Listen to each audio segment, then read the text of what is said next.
Hi everyone, I'm Tina Fordham and I'm the founder of Fordham Global Foresight, and I am going to be taking you through our outlook for the second half of this year. You get a sense of what we're going to be saying by the title, The New Geopolitical Risk Supercycle. Supercycle is a term I've borrowed from astronomy, and it relates to expansion. It's usually used in the market context to talk about commodities, but I think it's apt for the moment where we find ourselves now. As you can see from the second line of the title, we're going to focus on what the C-suite needs to know now. There is a lot of information, a lot of content, a lot of news swirling around, but boards in the C-suite have much more specific needs about what matters most in the business and investment environment, and that's our goal today, to take you through what matters and why, because you don't need a history lesson, and as this slide highlights, it's almost overwhelming how many different examples of disruption we've experienced that sort of count under the umbrella concept of geopolitical risk. Now, some of what we talk about when we mean geopolitical risk is really news flow, and it's important not to get that confused, signal versus the noise. Lots of investment research this year used the term polycrisis, suggesting that there are so many intersecting points of this crisis that you couldn't disentangle them. Very popular in the management lexicon also to use the military term VUCA, volatility, uncertainty, complexity, and ambiguity. I actually reject these characterizations because I think that it gets us off on the wrong track if we think about geopolitics as some kind of force of nature that we can't put some structure around. In fact, we can be systematic. I also don't think we're entering a perma-crisis. And the flip side is that in the midst of volatility, there is change, and that is inevitable, and there is opportunity, and we want to be positioned for that where we can find it. Well, the storm clouds before us are a reminder that the period between 2008 and where we are today has seen one once-in-a-lifetime systemic crisis after another. It's been a tough period for markets and for multinational corporations used to the much more benign conditions that we all grew up in professionally. Before the global financial crisis, a CEO could go to dinner without necessarily having to check his or her phone, could maybe read the Wall Street Journal or The Economist if you're here in Europe, be up to date on current events, and feel prepared for geopolitics. With this constellation of back-to-back crises, of course, everything has changed. Many people still ask me, though, when are we going to go back to normal? Others are more prepared for a period of what's been called a decade of disruption. When it comes to this list of crises, though, it's really the Russian invasion of Ukraine in 2022 that has been transformational, not just for the region, but for the way that we now need to consider the interlinkage between geopolitical risks, and when they become systemic, that means when there is a transmission mechanism to markets and the global economy. The number of events that actually fit that description is pretty short. Having said that, some survey data from Willis Towers Watson highlights just how many multinational corporations have experienced losses in the last couple of years related to political instability. And of course, those losses are not strictly related to Ukraine itself. The World Economic Forum ranks geopolitical risk in the top 3. Lots of executives are concerned about global weakening and deglobalization, and all say they are looking for more tools for political risk management. So this is a time when I think there is an openness and an appetite to changing what has been a pretty ad hoc approach from most companies to looking at political risk and geopolitics. So with that in mind, what do we mean when we talk about navigating? Well, this giant iceberg, we have due diligence at the top. This is what boards know they need to do. These are their reporting requirements, their auditing requirements. But one of the key points I want to make in this discussion today is that geopolitical risk is not another box to tick on the things that you have to do. It's not a separate factor, but rather the kinds of factors that I'm suggesting that we look at in this 21st century conceptualization of geopolitical risk are actually feeding into those things that you have to look at the board level on a daily basis. And we know what they are: demographic shifts, which don't only impact the growth prospects, but also your workforce. State industrial priorities sounds like a throwback to another era, but we see more and more government intervention in the business environment, and that's both on the left and the right of the spectrum. Equality and the ESG agenda, everyone knows that they have to understand this, but what feeds into gender, economic equality, and of course racial are a very complex set of factors that most companies aren't tracking on a regular basis.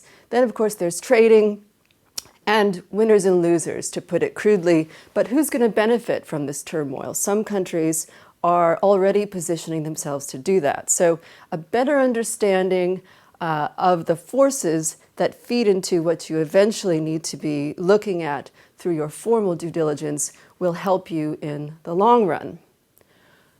One of the questions I get asked most often in my travels talking to boards around the world is, when is this going to be over?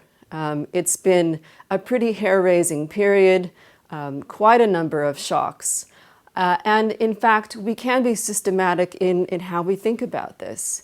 When we get the kinds of disruptions that translate into either moving markets, affecting sectors, or the overall outlook, they are the outcome of key risk drivers against, plus or minus buffers and countervailing forces. Now, I mentioned that it's a pretty short list of occasions during our professional lifetimes when geopolitical risk has become systemic. Many wars have transpired, whether it's Iraq, Afghanistan, the Horn of Africa, etc. They didn't become systemic. What was different about Ukraine is that it fed through to energy prices and to food prices, as well as produced a growth shock. And so understanding those dynamics is really key. And unsurprisingly, most of us haven't had that kind of practical experience.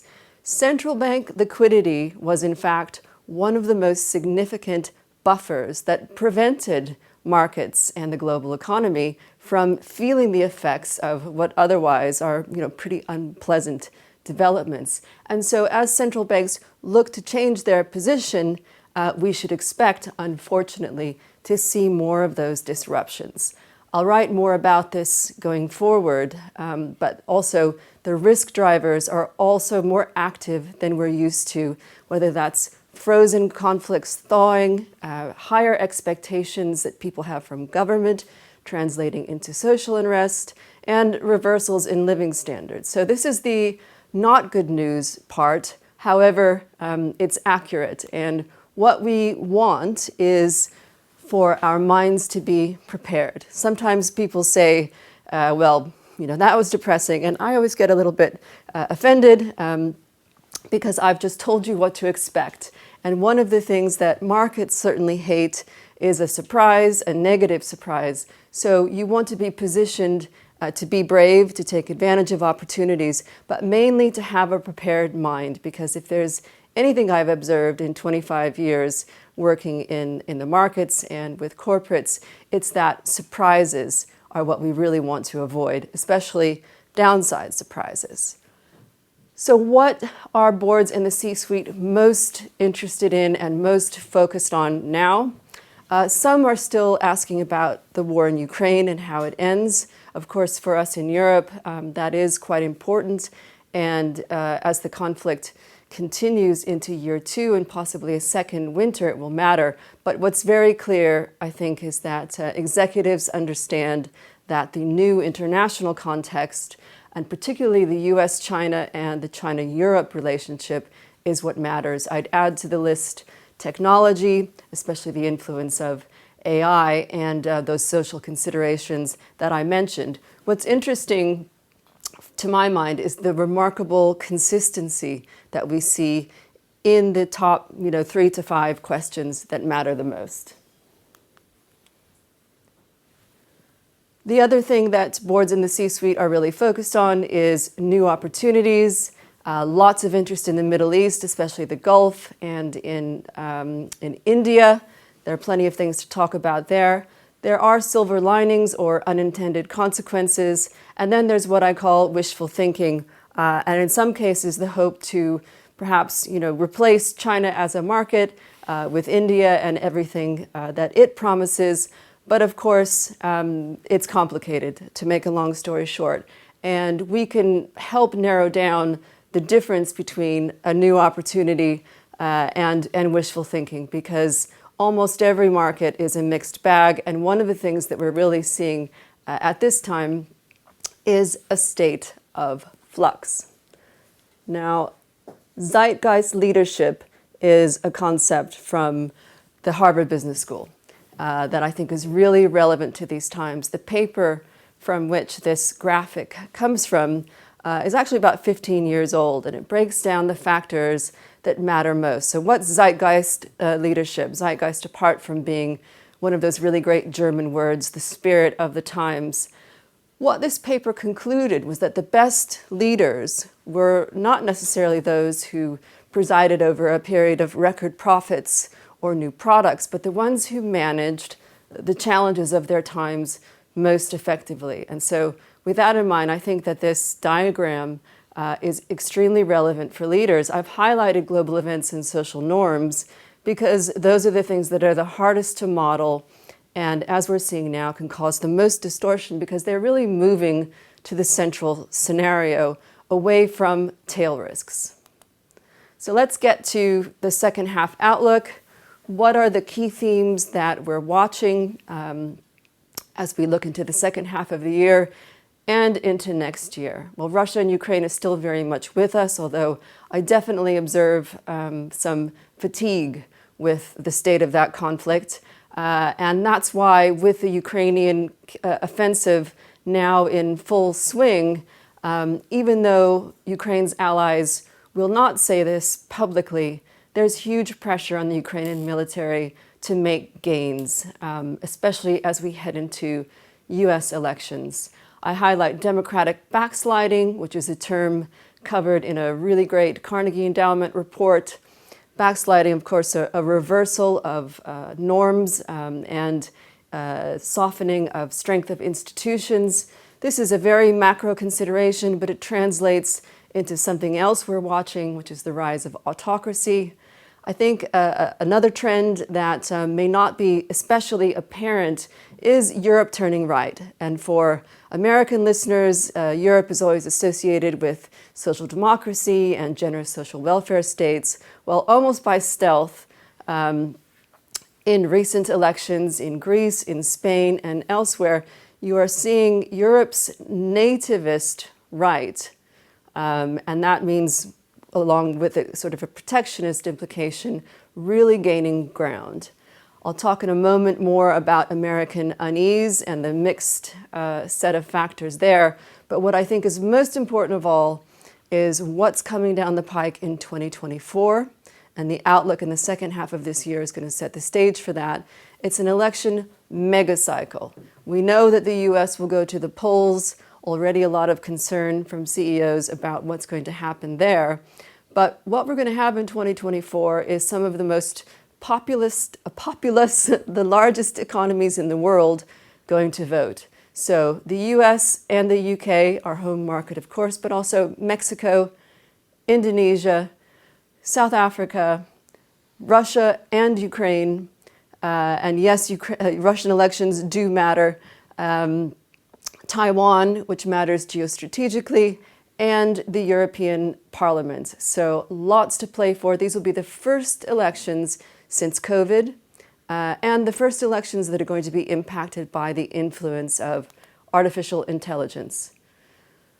A few more words. The international order, not something that executives have really ever had to worry about, because we've grown up more or less in the sole superpower moment.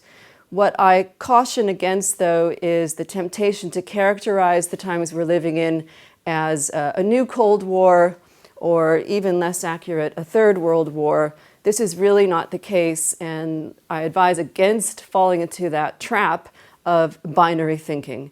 The US and China are the largest economies in the world. They continue to trade at very high levels. Lots of discussion at the moment about the global south, but this is not a monolithic group either. India has its own tensions with China, quite significant. They share a border. Most countries really want to hedge their bets. They don't want to have to choose between either the US or China. But this fragmentation in the system means there is a lot more to track and monitor when it comes to trading arrangements, sanctions, and the like. And I think this is one of the most interesting and critical aspects of this decade of disruption, is this rebalancing. We're not there yet, and forecasting won't get us that far. Share of the world's population living in authoritarian regimes, no, it's not your imagination, has risen to 72% from 46% in 2012. And a lot of that's new democracies that have gone backwards on the backsliding point. It was fashionable for a time to talk about how authoritarian regimes were easier to do business in, but I disagree there too. They're personalized, they tend to be erratic, and they do things like appoint their son-in-laws to become finance minister. So this is something for businesses to be quite sensitive to. A lot of my time talking to international investors and companies is spent interpreting my home country of the United States. And there too, we have a really mixed bag. Lots of companies that I talk to want to go deeper into the US market. After all, the US is growing. The equity market continues to outperform. The US is exceptional in many ways, but by a number of big indicators, if I were looking at the US as an emerging market, for example, I'd be quite worried. And those are things like life expectancy going to reverse. The first developed country in history to see life expectancy go into reverse is the United States. Also maternal mortality and concerns about the justice system are a big issue. Low trust. Americans have some of the lowest trust in their institutions of anybody in developed economies. So I would argue that this is actually quite a complex environment, especially if you are in the United States. Fantastic beasts of risk. The number one most popular question I'm asked is, what are the black swans we should be thinking of? Then we have the gray rhinos. These are apparently wildebeests which charge at you. I also like to talk about dogs that didn't bark. What does that mean? It's from Sherlock Holmes. An example of a dog that didn't bark is the China reopening trade. What happened to that? It very much did not materialize. And on the plus side, we also have not seen, and we might be able to avoid, it looks like, a US recession and even a UK recession. Instead of thinking about these wild animals and where to find them, I'm going to say something that isn't very sexy, but I think much more explanatory, and that is that most of the genuine risks that will matter the most to companies' downsides are in fact in plain sight. You don't need a special tool for them. I'm going to close with our idea of PQ. You've heard about, obviously, IQ. You know about EQ. PQ is your political quotient. You may be relieved to hear that I don't think that investors and leaders need to become more expert at politics or necessarily do more reading, but you do need to review your cognitive biases.